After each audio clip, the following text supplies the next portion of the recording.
Roxo Media House. From the Roxo Media House studios here in Fort Worth, Texas, this is Frogs Today. Women's soccer opened Big 12 conference play last night with a draw against Texas Tech, moving to 4-2-1 on the season and 0-0-1 in Big 12 play on senior night. Up next is Cal Poly on Sunday. Soccer isn't the only team opening Big 12 conference play this week.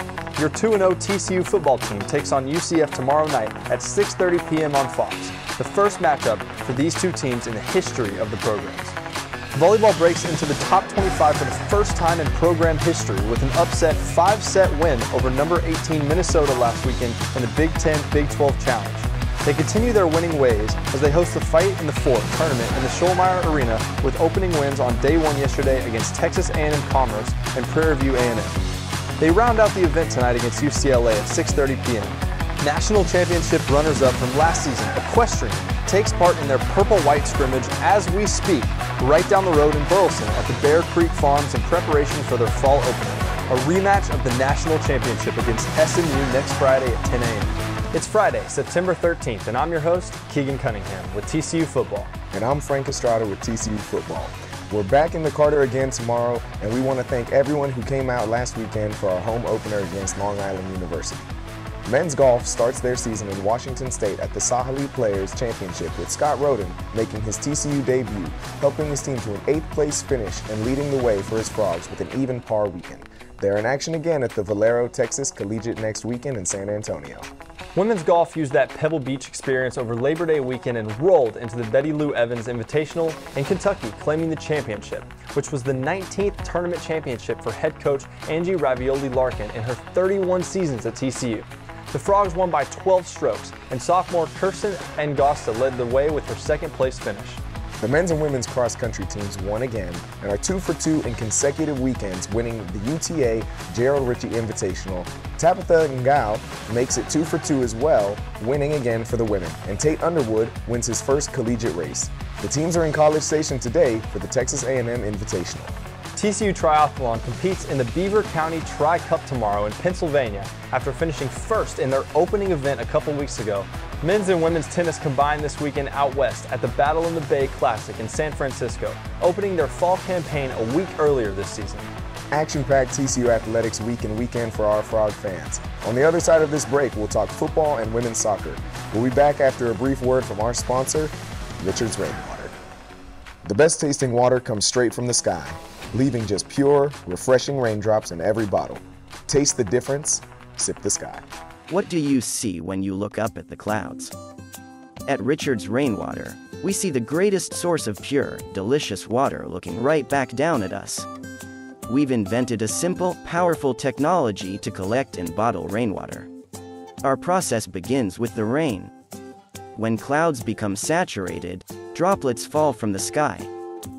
Rainfall is a naturally cleansing event. During the first few minutes, the raindrops clean the atmosphere and wash away any dirt or debris from surface areas. At this cleanest point in the rain cycle, we collect the pure raindrops into large storage vessels. Then, we use a simple, yet effective combination of ozone and microfiltration to ensure our rainwater surpasses the highest drinking water standards. We pour the pure, refreshing rainwater into glass bottles and aluminum cans, packaging as infinitely renewable as the water itself.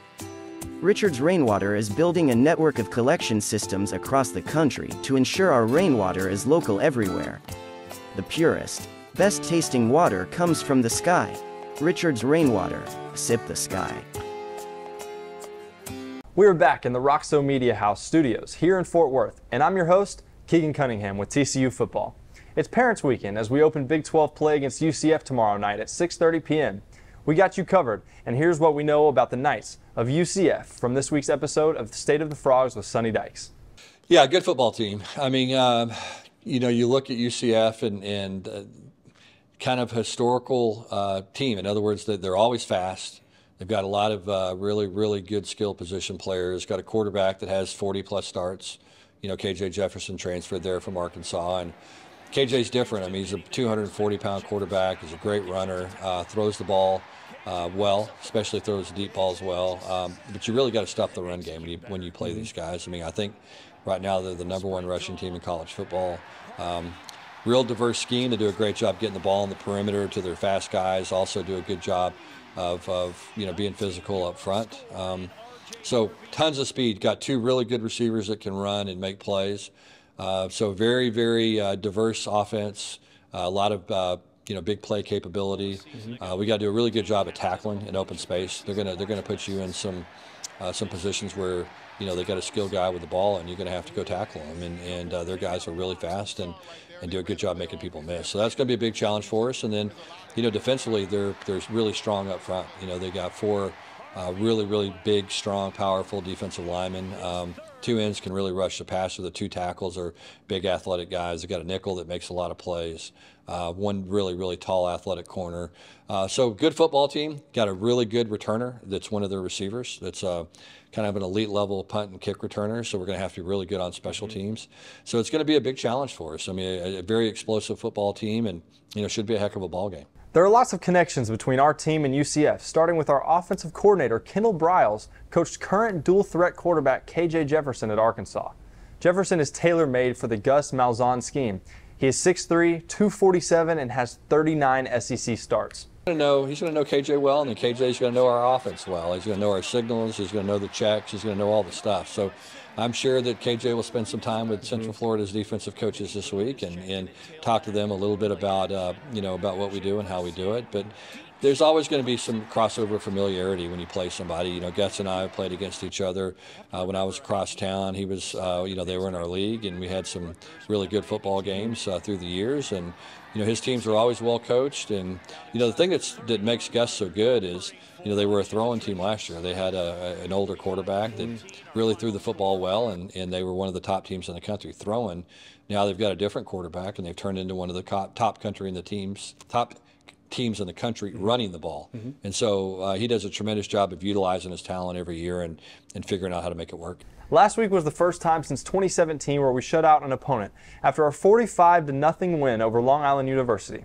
Our defense under first-year defensive coordinator Andy Avalos is coming along nicely. Local Fort Worth native, transfer defensive lineman from Notre Dame, Nana Osafa-Mensah, talks about his defense, the UCF offense, and what it felt like to be back in Fort Worth and run out of that tunnel for the first time.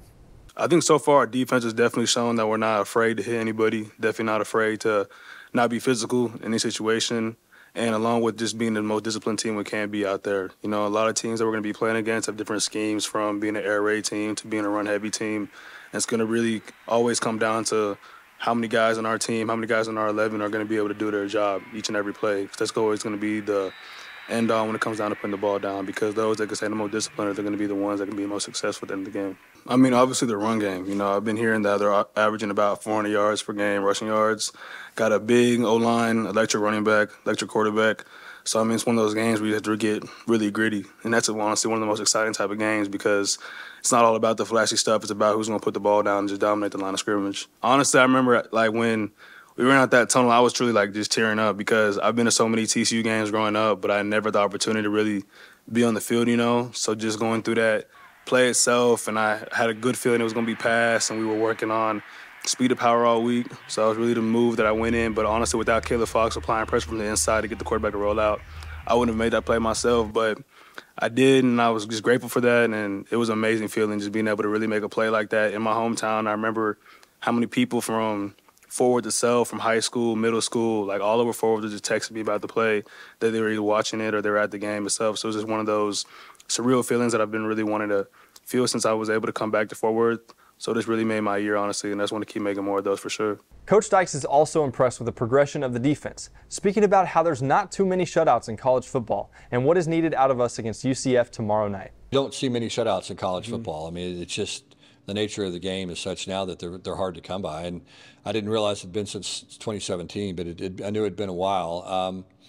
Hard to do. It's hard to do. It was, like I said, a dominating performance, and really didn't cross midfield a whole lot of times. And so it was good to see us, play defense like that. And when we put some of our young players in, it was good to see those guys go in and execute the calls and know what to do and do it the right way. So, a lot of growth with us defensively, and I'm encouraged by what I've seen so far. And again, you got to give Andy and their staff a lot of credit, and our players a lot of credit. Quarterback Josh Hoover had another efficient performance, completing 17 in a row during the second quarter, and finished the game at 20 of 25 with 267 yards and 2 touchdowns.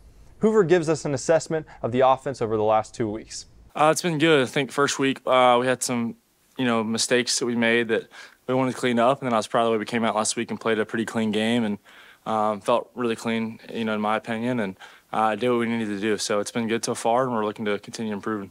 Cam Cook runs for 3 touchdowns, and Hoover throws 2 and ties the TCU single-season consecutive completion record.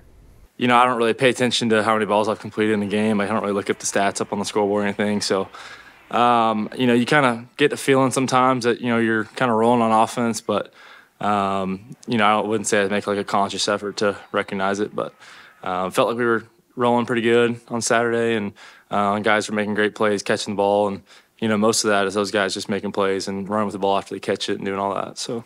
Lastly, from Hoover on his view on how the offensive line is protecting him and what has changed as far as red zone efficiency, going 6 for 6 against LIU. Yeah, they're doing an awesome job, just giving me opportunities to get rid of the ball and get it to our guys, and they're communicating really well up front, and that's the big thing. James is doing a good job at center, taking charge and really leading those guys, and then we've got a bunch of experience, and I think over the next couple of weeks we're going to see them really come together and play really, really well. So I can't give those guys enough praise for what they do and just the unselfish position that they play. So they're doing a great job, and sure thankful for them. Yeah, it's just execution. The guys we have out there, they know what to do, and they're doing it. The thing in the red zone is you lose space, and so you have to really execute, and things happen faster and quicker. And so unless you have to be on time with receivers, and offensive line has to do a great job too. And so I think the big thing is our offensive line just coming out and dominating the red zone, and we've had an ability to run the ball in the red zone. When you can run it down there, it makes it a lot easier, on Coach Browse to call plays, and we don't have to do some of the stuff that we've done in the past. So I think the offensive line is just taking charge this year, and we're looking forward to continuing to see them do that in the red zone, and receivers are making plays down there, and I'm just throwing it up in the air, and they're making plays. Some chaos in college football. In the first 2 weeks, lots of upsets. And how are the best programs standing up? Yeah, a lot of parity. There's a ton of parity in college football. There's probably 3 or 4 teams right now that have kind of distanced themselves from everybody else, but it's early, and no one's had any injuries, significant injuries to deal with. It's always fun when you see a big upset like Northern Illinois beat Notre Dame. I think it just shows you how important it is to be the most excited team to play. It's something we talk to our players about all the time is, the team that plays the hardest on Saturday is usually going to find a way to win. And so you got to be excited to play. You can't overlook anybody, and you can't make mistakes. And that's the big thing about it. The game is sold out tomorrow. It's our first game against UCF in the history of our program. It's Parents Weekend, and it's our Big 12 Conference opener, and it's blackout. So no reason not to see everyone out at the Carter tomorrow night. If for whatever reason we don't see you, you better be watching it on Fox. Now on to women's soccer news. Our Horned Frogs opened their Big 12 play last night as they hosted Texas Tech at the Garvey Rosenthal Soccer Stadium. Our preseason number 3 Frogs drew to the number 2 Red Raiders. Head coach Eric Bell talks about the result. I thought we played really well. The effort that was exuded by all of our players, and I thought there were many moments when we dominated the game and dominated possession, and set piece here, a missed final pass there, a missed finish, and I think we were really close to winning the game, and that's unfortunate, but really happy with the way that we performed. Yeah, they play with the one front, and blasting balls to her and expecting her to hold it against 2 people is really challenging, and I thought our center backs did a really good job on her. I wish there was still overtime, right? And they took that away, so 90 minutes is over, but I think that if we had at least 20 more minutes to play, I think we would have been able to score a goal, but it is what it is. Yeah, I really think the big change at halftime was just recognizing that once we put it down in their end, they were just looking to kind of get it out of bounds, reset. So the more that we could get the ball in our defensive third and just get it to our attacking third as fast as we could, our midfield really settled. And I think Mo and Mem had great games. Oli had a great game as our 6, getting on the ball, switching it. I think it just is it's just our style of soccer. We want to keep the ball as much as we can. Up top, we were able to keep it in the second half a lot. I think in the first half we were able to keep it, but definitely in the second half, Sev was keeping it, Caroline was keeping it, and that really turned, allowing us just to keep it down in Tech's end. There's familiarity with the staff and playing style and history and all that other stuff that goes into it, and so it's always going to, that's a typical Big 12 conference game, and it's going to be hotly contested, and people are competitive and want to win and try to get an edge, and I expected that. Yeah, I thought we came out here and responded really well from A&M. I mean, obviously we came out from A&M down 2-0, like a loss, and come back. We had a week to prepare. We worked our butts off in practice this week. I think the coaches really set us up for success in this game, and we just came out and fought. I think that the 31 players on this team prepared us really, really well. Our scout team prepared us really well for the coming game today, and I think we just came out, gave it everything we had, and obviously we wish we come out with a result, but 0-0 for our first conference game. We fought our butts off, and that's what they asked us to do. Megan was fantastic. A couple big-time saves to keep us in it, and obviously she played a lot with her feet and made some really good decisions with her feet to help us keep possession in the back, and so really good performance by her. Honestly, my back line, they give up 2 opportunities in an entire game. It's my job to keep us in the game. So the back line played awesome. It's every day in training. It's me, it's Liv, it's Tom, it's Hannah, and it's Sadie. Like, we keep the standards super, super high so that whether it's me or Liv in the net, like, we're ready for our opportunity. But again, when our back line only gives up 2 opportunities, it's kind of our job to be there. Our women's soccer team is back in action Sunday at 1 p.m. in a non-conference match against Cal Poly. A good side. They're going to play a quality brand of soccer. It's going to be senior day, and so we got to make sure that we're ready and we honor the seniors in the proper way and do the business on Sunday. Good luck, ladies. We will be right back and get you exciting volleyball and golf news. Stay right here. We wouldn't be able to do the things we were able to do this year without the Flying T Club. So we got to continue to get people involved. It's more important right now than it's ever been. Flying T is special. It's the best thing that I've encountered in college. It allows us to be able to offset a lot of the costs that our scholarships aren't able to cover. If people like winning, invest in the Flying T Club and NIL. This is really great for athletes and just for future students who want to come here and be a part of something special, and I just think it's great. It just means a lot to us players to see all the sport, and it's huge. At Higginbotham, we put people first. So we simply start by listening to you. Whether you're searching for customized insurance, HR, or financial solutions to protect your home, car, health, business, or employees, our specialists are here to serve you, the people you care about, and your success. Higginbotham, insurance, HR, and financial services. Inspired by you.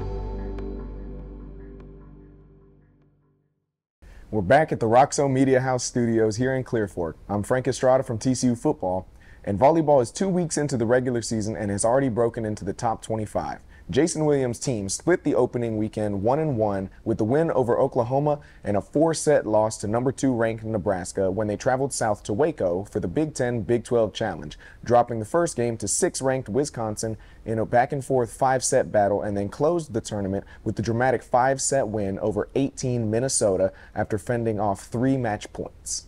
Yeah, it's great. It's great for the program, right? It's great for the brand. Because I think before, just the program didn't get a lot of respect. And even though there were some good years and some good wins over the last 10 or 15 years, I think the consistency of our system and the wins that we've had are just turning some heads across the country. And so now we just need to take care of business and keep climbing the ranks. Honestly, I did expect where we're at right now. I built the schedule for this to be the expectation. Obviously, I thought we had a shot of beating Wisconsin as well, right? Like in reality, maybe not, but I knew we had a shot. So being 3-1 would have been incredible. Being 0-4 would have been a disappointment. So coming out of these 2 weekends with this schedule, being 2-2, I think everybody's got to be pleased because we showed that we can compete with the top-ranked teams, and then obviously fortunate enough to get the win against Minnesota. The team now sits at number 25 in the rankings, and this is the first time in program history the team has broken into the top 25. Williams, as well as Jalen Gibson, talk about the hard work that has been paying off. 1, 2, 3, BMP! This team specifically, I just have a team full of people who are all in, right? They're just bought into what we're trying to do. They're bought into the values of the program. They understand their standards, and if you're just not willing to rise to those standards, then this just may not be the level of program you want to be a part of. So once you're able to establish that, then you can really start training at a high level, and you can really start seeing some special things happen. I think Jason has great plans for this team, like practice plans and how he prepares our mental state and our body throughout the week to let us have a great match one other thing that's huge is we're all in. We all want to be on the pole, which we have made it, but we also want to win the Big 12 conference and then also get further in the tournament. So just all having that one goal has helped us so much. Senior Melanie Parra keeps racking up recognition. Preseason Conference Player of the Year, back-to-back Conference Player of the Week to open up the first 2 weeks of the season, and now the AVCA National Player of the Week. Gibson talks about what it's like to play with Parra on the court and what she means to this program. I mean, it's so much fun playing with her. In practice, I get to learn since she's just so great. I learn from her shots to help me improve my game, but then also I learn like her off the court. She's such a cool person, and then which helps on the court stuff. So. In the last 10 sets played, Parra has over 50 total kills and proved that she and the Horned Frogs can compete with the best in the nation. Gibson talked about this team's best qualities and now what they have to do to continue to grow and gain respect with the best in the nation. It feels great. We're finally getting our name out there and people are finally noticing how much potential we have with so many great players on this team. So just hoping everyone can keep seeing our potential and yeah. It hasn't been since 2000 that a TCU volleyball player recorded a 20-kill and 20-dig match, and Gibson did it on Saturday in the win over Minnesota with 21 kills and 23 digs. Well, it started off as a rough patch like in the beginning of the season, so I decided to change my mindset and go back to my game and knowing how I play just to help my team and myself. It felt pretty good looking at that hasn't happened since 2000. I wasn't expecting that, but yeah, couldn't do it without my team. With another 2 wins last night and sitting at 4-2 on the season, Williams and company is excited to be back home. The importance of hosting events in Fort Worth and what to expect out of UCLA. Yeah, we're definitely excited to be back home. And I challenged the team. I said, hey, our first 2 are on the road. It's gonna battle test us early. So I'm very pleased, like I said, with coming out with a couple of victories from there. And then just not playing clean, but still competing with other great teams has been really good for us, just in terms of confidence and how we're training moving forward. UCLA is a great team, right? They were where we were last week, and they got bumped out, so they want to get back in the rankings, and they know we're in the way. So I expect to be a pretty good battle with them. I mean, it's super exciting with everything going on. We got to dial in and focus on our 3 matches, and then we can jump to the fun. But yeah, really excited. Hopefully we can get these 3 teams out of the way. Jason always says get in and get out. So just focusing on scouting report and then hopefully beating them.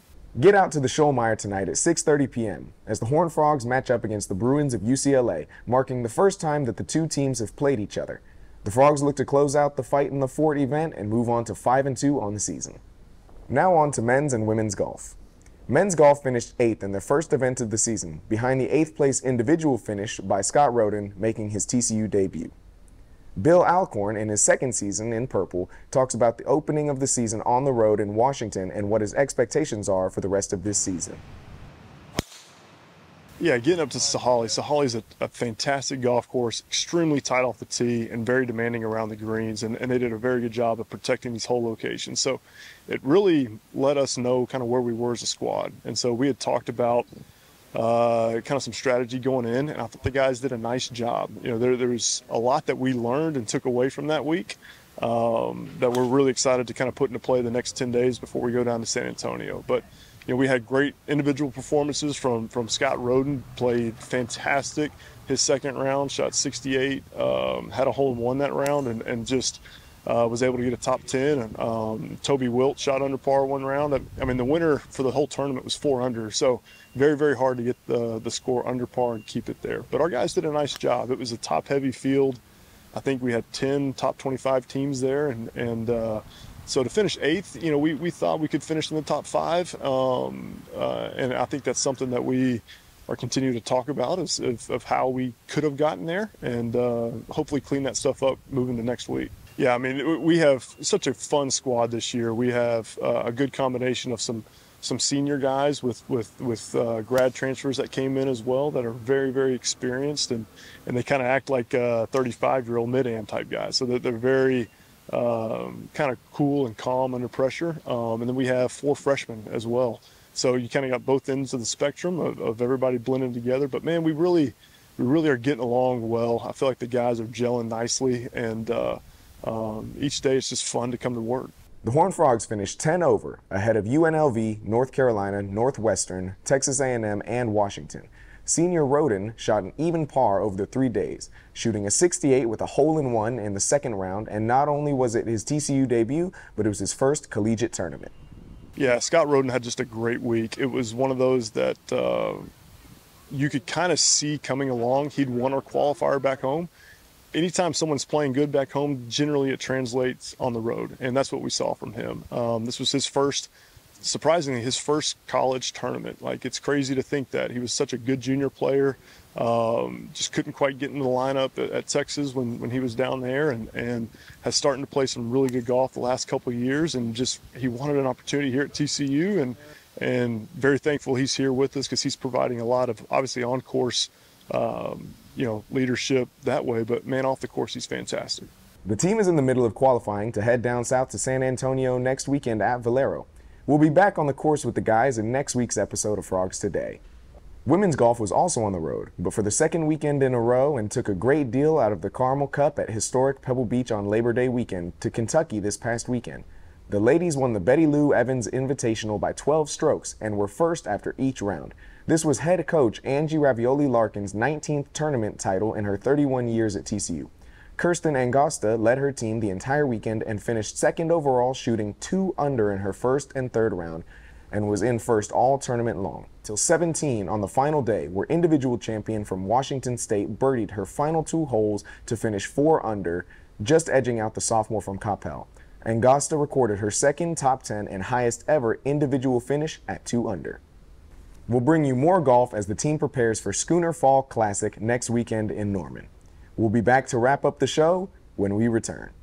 Welcome to the Squire Shop. We're locally owned and operated since 1994. We specialize in the finest men's clothing that the market has to offer at affordable prices with unbelievable service. We do custom clothing all the way to more casual, Peter Millar, Johnny O, kind of everything. Well, my dad's the owner, so I've been around retail my whole life.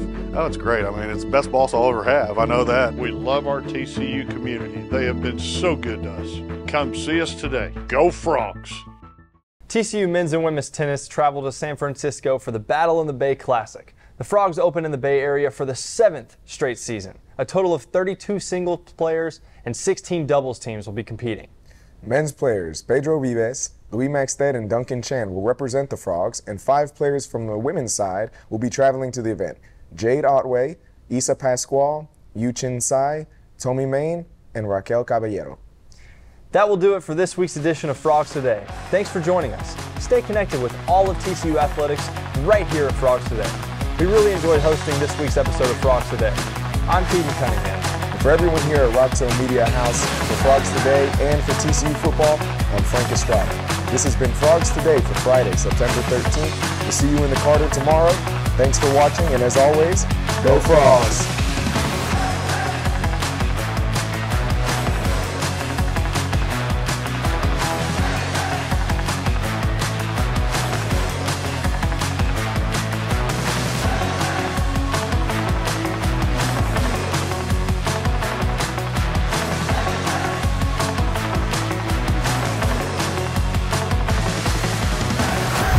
Roxo Media House.